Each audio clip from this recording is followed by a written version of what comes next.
மனநலம் சரியில்லாதவரை பார்த்த ஒரு சீடன் அவர் மேல இறக்கப்பட்டு தன் குரு கிட்ட கூட்டிட்டு போனாரு.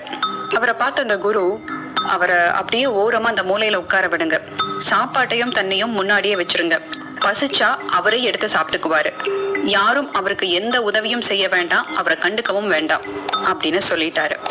இந்த மனிதர் திடீர்னு கத்துவாரு, கல்லை எடுத்து அங்க இருக்கிறவங்க மேல எல்லாம் வீசுவாரு. ஆனா யாருமே அவரை கண்டுக்கல. இப்படியே பல நாட்கள் நகர்ந்தது.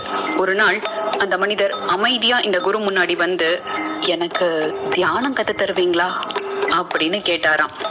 தன் செயலுக்கு யாரும் எதிர்வினை ஆற்றல, ரியாக்ட் பண்ணல அப்படின்னா எந்த ஒரு பைத்தியக்காரத்தனமும் நீடிக்காது. ஒரு வாக்குவாதத்தை முடிவுக்கு கொண்டு வரணும்னா நீங்க திரும்பி விவாதிக்காதீங்க, அமைதியா இருங்க.